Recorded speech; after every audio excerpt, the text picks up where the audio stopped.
Hey, welcome back. I'm gonna see if this time we can get this going. Episode 13 of the Home Front. We're hoping for Mike Mazur to come on. He is a realtor slash investor in the tri-state area of Delaware, Pennsylvania, and New Jersey. So he's on. Let me know how it's looking, Mike. Waiting on you. Still not letting you join. Okay. Did you try and restart your phone?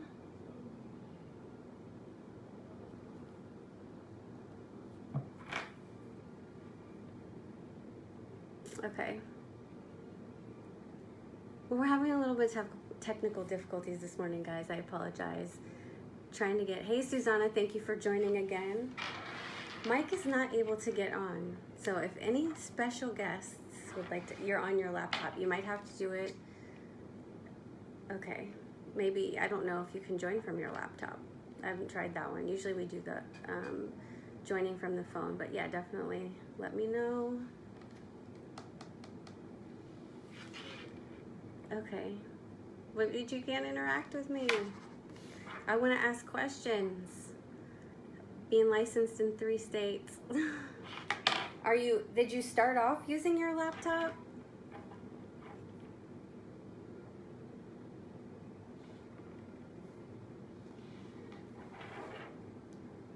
I apologize, guys. Little technical difficulties this morning. Okay. Yeah, try on your phone. Are you getting the invitation to join on your phone?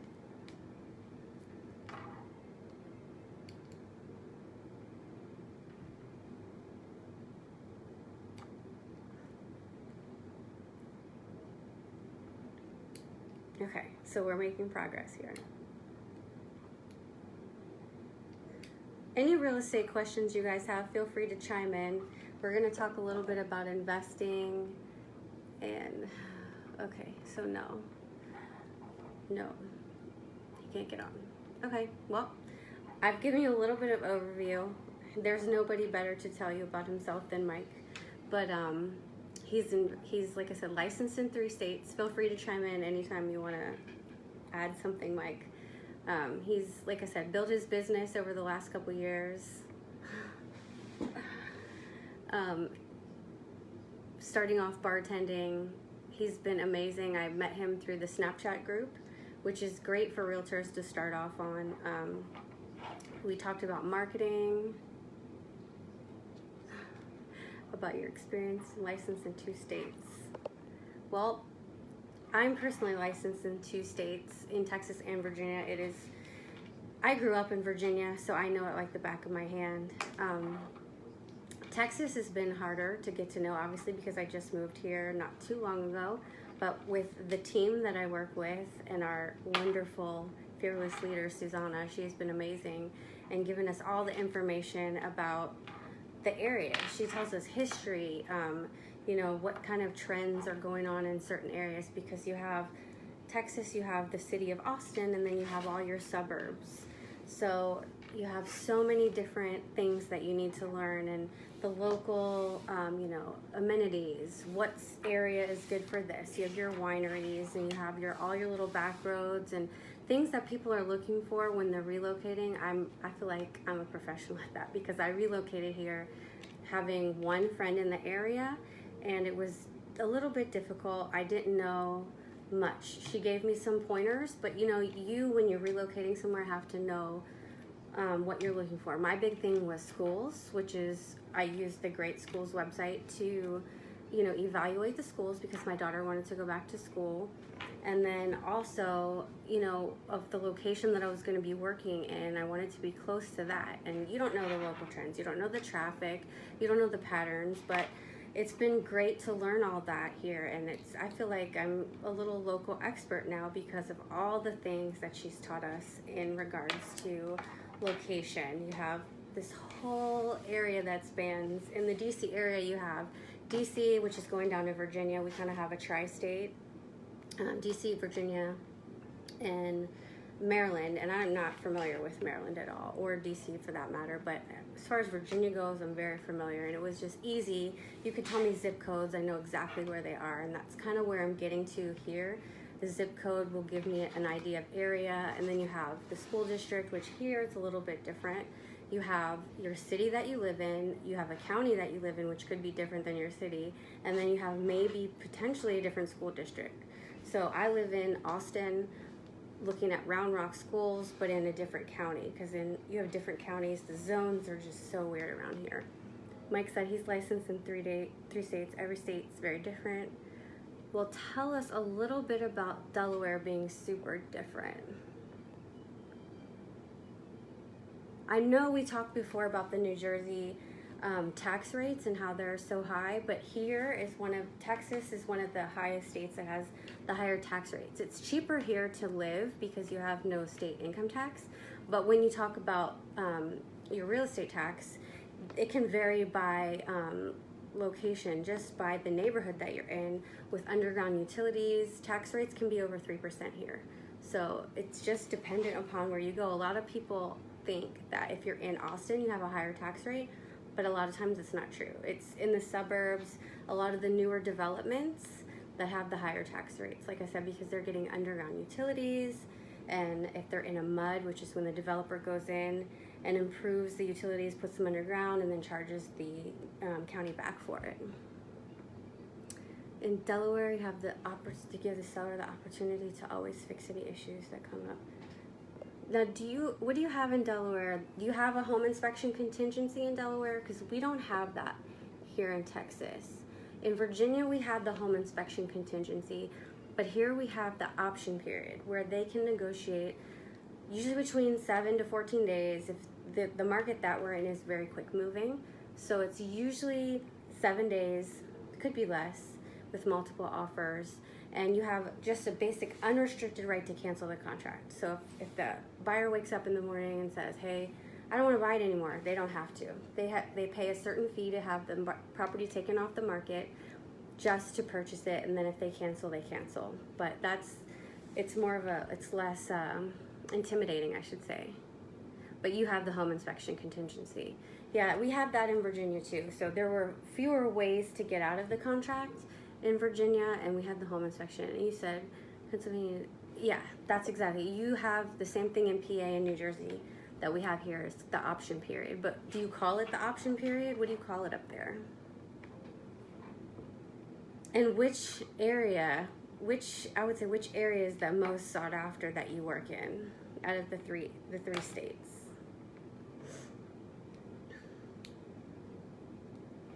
Here, I mean, it's fast growing. There's a couple little sub areas that are, more. We have a lot of technology coming here. We have a lot of new development. We have the new domain, which the domain is like this planned area that there's living, shopping, working, nightlife, this whole section that you can do everything in, and it's pretty nice. It's very new, but we have a new area that's going in Pflugerville that's going to be very similar. And then we have this other complex that's going in the Samsung complex, and they have Google, I believe. Both Google and Apple are putting in new complexes as well. So you live in Delaware and work in New Jersey.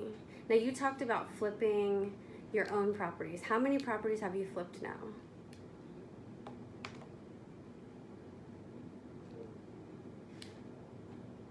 I personally have done one, and it wasn't a true flip. Hey, Christian, thank you for joining. We are talking a little bit about what Mike Mazur does in New Jersey. He's unable to get on live, so you flipped 4 properties. Hey, Cindy Lou, how are you? And if you can give us a little bit about how difficult it was. It's hard, I know, over text, just to give us your take on what happened and how it went. But on the first property that I worked on, I've done one wholesaling deal in Virginia, and we did one flip. It's totally different. Hello, Christian Kramer. Thank you guys for joining. But the flip property that we did was interesting because it was the first time, so you really have to be on top of the numbers and you have to know what you're doing. Because if you go over budget, when you purchase it, it's when you make the money. That's what they tell you, and it's the truth. So it wasn't a true flip because, ultimately they were purchasing it for family to live in, but it still was the same. It still need to be completely fixed. Yeah, permitting issues are the toughest. And what I've heard with permitting is that if you can take it down to one wall, you don't have to get brand new permits. But if you completely tear it down, you have to start from scratch. So, and I've heard that permitting is pretty hard. Oh, geez. Did you completely tore it down? The one in Philly? And how long on average does it take for you to flip a property? 6 months is a long time because the average, I would think, that they want to hold the properties is only 90 days. I mean, obviously, depending on the work that needs to be done. Hey, Richard, thank you for joining. We are talking to Mike Mazur a little bit over text. He was unable to join, but he is a realtor and an investor in the tri-state area of Delaware, Pennsylvania, and New Jersey. Oh, it was a total shell. So normally it's 4 months, which we talked a little bit. I explained a little bit about the 90-day flip rule, but whoever purchases the property has to hold it for at least 90 days, and that contract can't be written until the 91st day. So you can't accept certain types of financing. Is it true? How do you work it in your area, Mike? Do you guys, in your MLS, do you put in there what type of financing is acceptable? Because we do that here, and that was one thing that was different from Virginia. We did not specify the types of financing that was acceptable, but here they will put either conventional cash, or if they don't want to deal with FHA or VA, and we have some USDA down here. You say hard money loans are the ones that make it tough. Why is that? I mean, obviously it's more expensive to use hard money, but I would be curious to know why it makes it tough. Depending on your lender, if they do, phased inspections before they do releases of your draws. Okay, so yours, isn't that in all 3 states that you specify which type of financing you're going to take? Yeah, it does. I would say it's only tough because it's more expensive, so you definitely have to watch your costs a lot more with hard money. Hey, Greg, thank you for joining. We're talking to Mike Mazur he's from New Jersey, Delaware, Pennsylvania, does real estate and wholesaling, flipping up there. That's all 3 states. Okay. And when did you get licensed? Because I know when I first started, I had first got introduced to you, you were only licensed in 1 state. And I know we were talking about you getting into the Philly market, if I remember correctly. And I know I think I sent 1 referral over to you. Speaking of wholesaling is the easiest. If you can get a wholesale deal, it is the easiest thing to do. I've done it once, like I said, in Virginia, and it was really a client that wanted to just sell. I was going to list her property for her, but I told her, here's what you can do, and it just wasn't in the condition that it needed to be to get the most money for it. So I called one of the whole hard money lenders that I knew that also purchased properties, and they wanted to purchase it. Licensed 3 years ago in Delaware. And how long have I known you? I want to say since 2014, which is actually, and that could be off, but I think it's 2014. You've just been flying through. Your business has gone crazy. It's just gotten crazy busy. I just remember when we first started communicating, you were just getting started. So it's like great to see you grow into this realtor that's doing all this investing, and you've done 4 flips. I mean, and your market up there is crazy. It's like 1 minute you say you've got a new listing, and the next it goes under contract, which is here. Hey, David, thank you for joining. David is actually licensed in Pennsylvania himself. And he's in Pennsylvania, if I remember, and correct me, David, if I'm wrong. Pennsylvania, he's a loan officer. DC, Virginia, Maryland, and I think Florida now. So sometimes you work with wholesalers and find deals for investors and then pay bird dogging. Yeah. But, okay, so they find the deal, and then I know the wholesalers get a fee. That's not technically a bird dog, is it? Yeah, that's pretty awesome. 3 commissions. Yeah, especially if you're working with an investor and then you're going to turn around and list the property for them. We help them purchase it. Yeah, you're making a lot of money up there. The market sounds really good, but I like the weather down here. Our market is pretty unique here. It's been constantly appreciating, and it appreciates at a rate unlike where I'm from. It's pretty slow in comparison. I mean, Virginia is pretty slow in comparison to Austin. Wholesalers get a fee, and then the investor will pay you a fee. Yeah, so they pay you a fee as a realtor. The investor will. Never charge them, but that's nice. That's nice.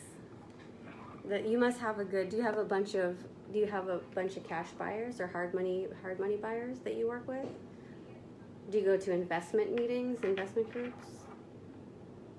I'd love to know more about how you got into your network with the investors and how you started. Because a lot of times what they tell you to do, I personally was watching or listening to Bigger Pockets, and they gave me a lot of good advice about how to get into the networking, and everybody makes it sound so easy, and it's not. It's a lot of work. It costs a lot of money to do all these massive mailings that you have to do. Marketing is not for, if you don't have a little bit of money, you need to put a lot of money into it.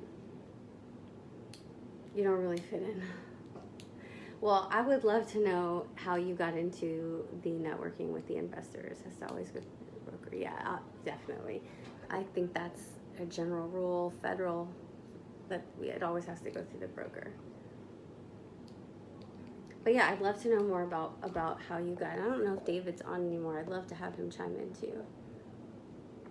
They're outcasts. Well, honestly, I mean, investors are seen sometimes they're preying on people, but I don't feel that that's the case. Like, I feel that they're trying to help improve. Yes, they're making money, but they're improving property value, and they're taking neighborhoods' value up. So I think it's a great thing that we have, that the people are out there trying to improve things, improve our communities, and it's not that bad. I mean, it is helping some people out of a bad situation. If a homeowner can't afford to fix up their property, and they can't, then it can't be really financed, they oftentimes can then get out of their situation quick with an investor. So I think it's a good option. It won't work for everyone, but it's a good option.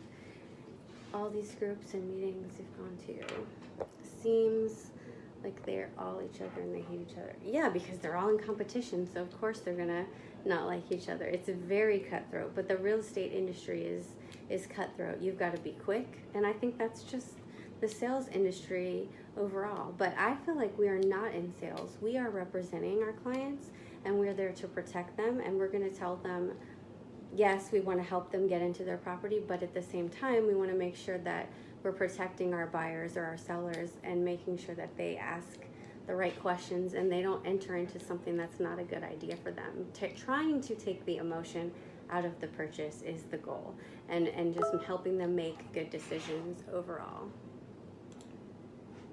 Hey Dion, how are you? Thank you for joining. Let's see, I got a message.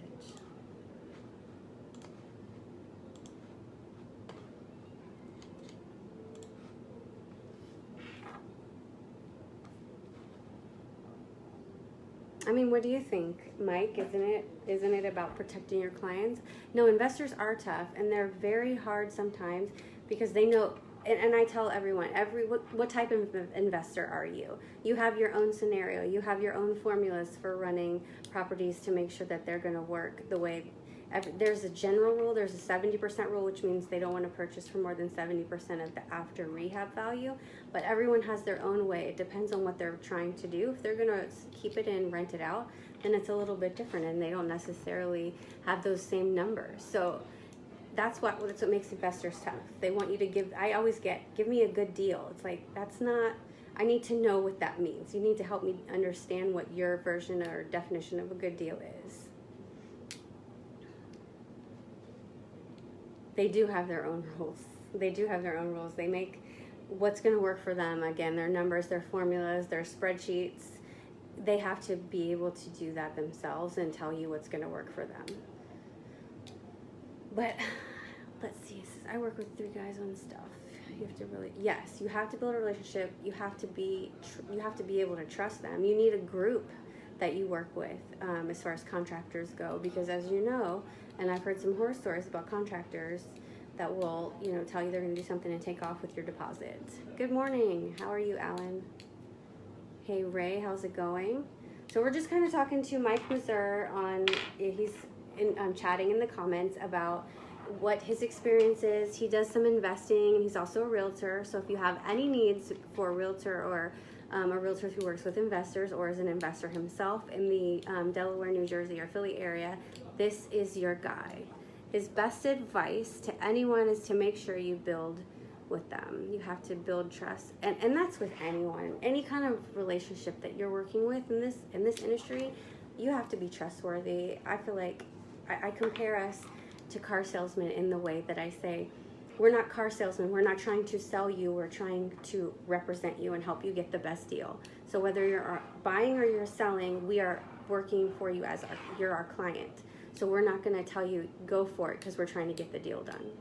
If you just go with one deal and done, then you won't move forward.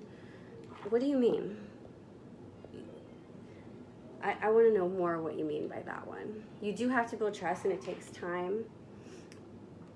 Oh, yeah, I mean, for me, with the clients that I work with, I build relationships, and we become friends and stay in contact, and, they get on my Facebook, and, just watch what you're doing. I mean, you build relationships with these people in hopes that they'll come back to you one day, because I said the one thing that matters to me the most is my reputation, and I want them to know that I'm protecting them. I'm not just trying to make a sale. Yes, listening is absolutely important. I call myself a firefighter. I should have like psychologist, firefighter, counselor on my card too, because if they feel that you listen and you care, and you should, it should be authentic, not just a front where you think, you're putting on a show. People can tell. They can read you, and they know when you're not listening and you don't really care. So I think that's the best advice, is to work with someone that you care about. And when I sit down with my clients for the first time, I tell them I'm responsive as much as you're comfortable with, because I'm going to listen, and I'm going to make sure that I'm not pushing you in any way to do something you're uncomfortable with, and it's very important that they trust you. And that's my tip of the day, to make sure that you're working with someone that you trust and that communicates with you on your level, because a lot of times people aren't communicating, you don't have good chemistry, and it's a relationship like any other. This is one of the biggest purchases, and you need someone that you are comfortable and trust, or you're comfortable with and trust. Oh, yeah, I mean, but there's good and bad realtors, Mike. Investors are very wary of working with realtors because they think a lot of them are just, yes, exactly, the used car salesman. But it's really, I mean, some people they don't want to build a business. They're just in it for a couple deals a year. So you have to show your value, show you're going to stick around, and this isn't just like a one-time thing that I'm going to be around for a couple years, make a little bit of money. And a lot of times people get into real estate because they think it's going to be so easy, which is the biggest bunch of crap I've ever heard. It's a very hard business. It's very stressful, but it's got to be your thing. So with that being said, thank you, Mike. Sorry that we were having technical difficulties. We kind of had like a little free chat about investing in the real estate industry today. So I appreciate you guys sticking with us and chiming in. And if you have anything that we can help you with, as far as questions in the real estate industry, Mike, put your information in here in the comments, so that way someone can reach out to you if they have a deal going on in that area. CO fee. What is the CO fee? But if you're in if you're in Philly or Pennsylvania, DC, I keep saying DC, if you're in Pennsylvania, Delaware, or New Jersey, and you have a real estate need, please reach out to Mike.